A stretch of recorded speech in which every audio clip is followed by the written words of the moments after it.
Employment First has a long history, and when we examine that history, we see the distinct and incredible stories of individuals with disabilities, their families, their allies, and the remarkable work that they've accomplished alongside of their collaborative service providers, the pioneer researchers, and the bold policymakers. APSE would not exist but for the dedication and hard work of our forebearers. Without them, we would not have the clarity of vision, the strength of values, or the drive to be change makers. And so we owe them a debt of gratitude. The APSE Torch Award carries the full weight and history of the Employment First movement. It's an award that recognizes the lifetime accomplishments of an individual, an award that isn't given on an annual basis, rather only when warranted. I'm pleased to introduce Kelly Land and Marilee Boylan to tell you more about the 2020 APSE National Torch Award winner. Hi, my name is Kelly Land, and I'm so excited to be here today with you. The Colorado APSE chapter nominated Bob Lawhead for the Torch Award for the 2020 APSE conference.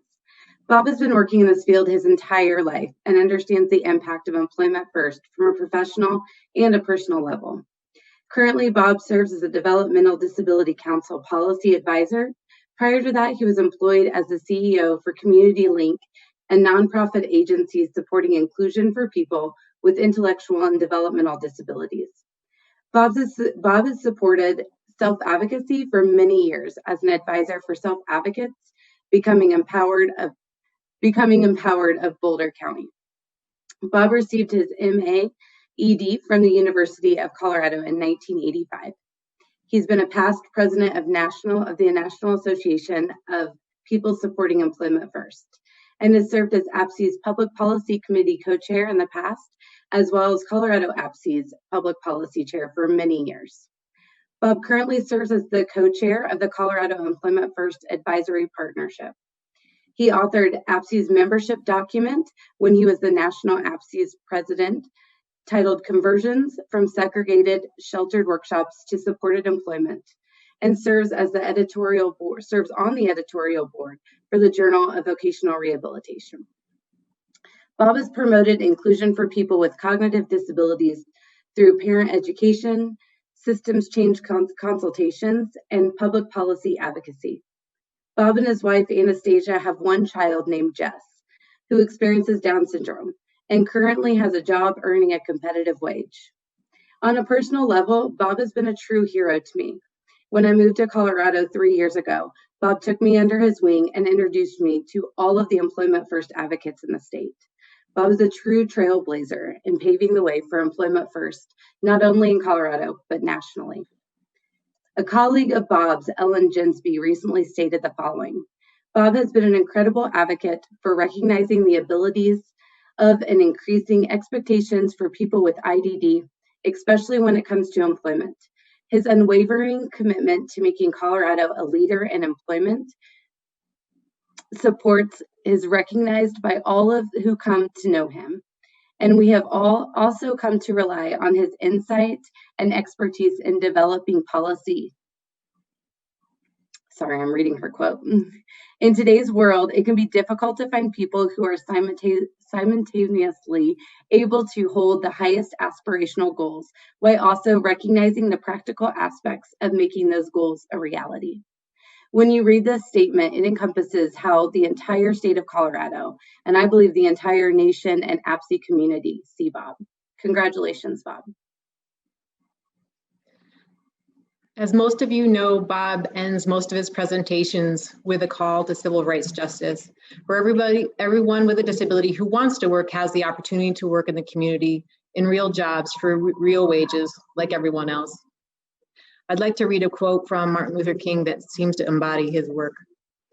With patient and firm determination, we will press on until every valley of despair is exalted in new peaks of hope, until every mountain of pride and irrationality is made low by the leveling process of humility and compassion, until the rough places of injustice are transformed into a smooth plain of equality and opportunity, and until the crooked places of prejudice are transformed by the straightening process of bright-eyed wisdom. Excuse me. Bob, we thank you for your patience, your persistence and compassion. Thank you for your mentorship, your passion, your undying belief that the world can and will be better, a place for everyone. Colorado and the nation have been transformed by your enduring effort, service, wisdom, and the hope that you give and have given us. We thank you and will always be grateful.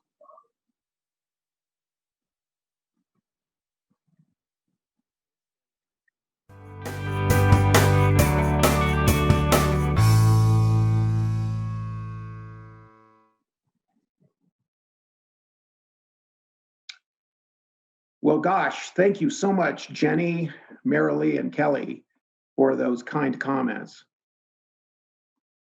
You know, I've been a member of APSE since its inception, and I've served as president of APSE in the mid-90s. My passion throughout my time as an APSE member has been public policy. And so this award means a great deal to me, because at APSE, we have always approached our advocacy through a lens of civil rights. Our members were first in the nation to apply the Supreme Court's Olmstead decision to employment. And we have continued to emphasize the right of people with the most significant disabilities to be employed in regular community jobs.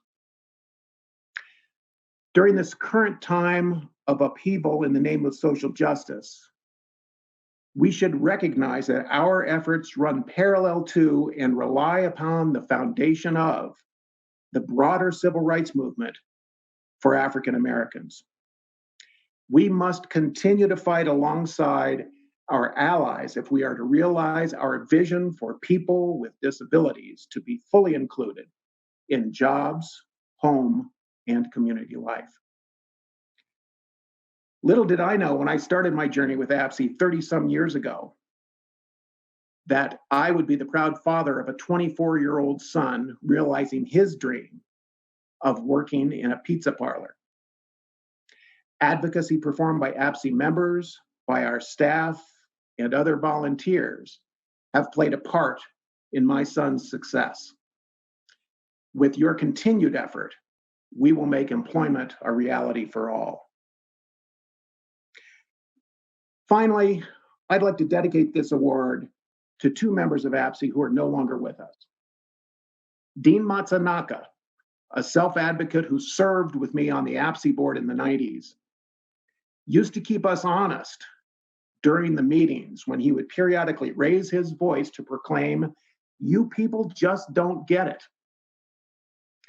I'd also like to dedicate this to Clarence Miller, another self-advocate who was a close personal friend of mine and took every chance he could to speak to power about the need to abolish segregated work settings.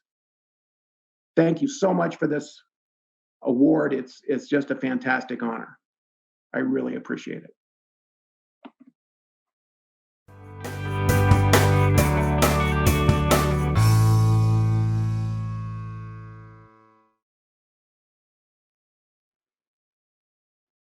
Congratulations, Bob. We're really excited and honored to have you join us as the recipient of the Torch Award. I'm here just in the last little bit of this afternoon to remind everyone of a few housekeeping items. We are wrapping up the kickoff week of the 2020 APSE virtual conference, and there are a couple of logistics that I need to remind everyone of.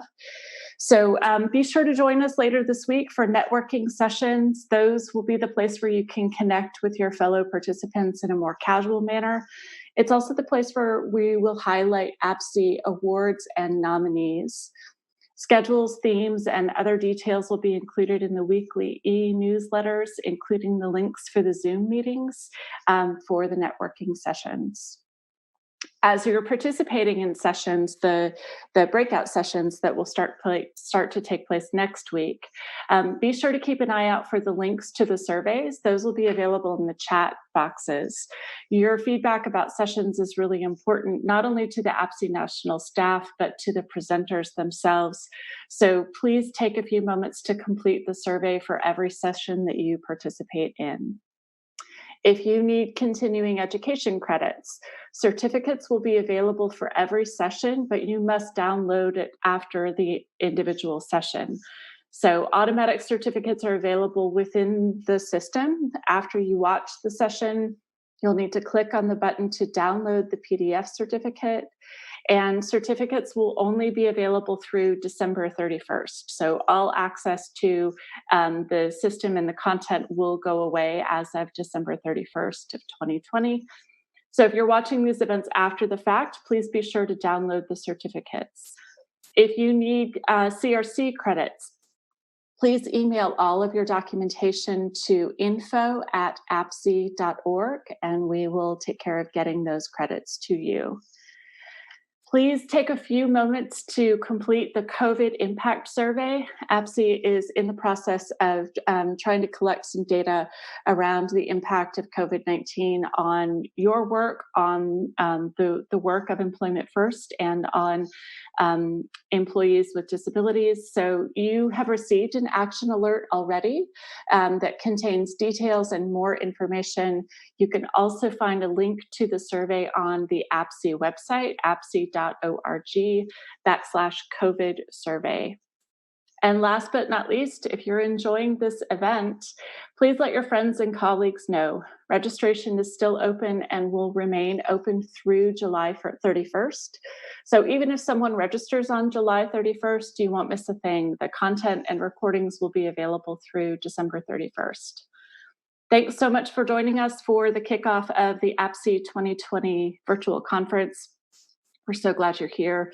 We look forward to 6 full weeks of content, and you'll be hearing a lot more from us. Stay tuned. Thanks.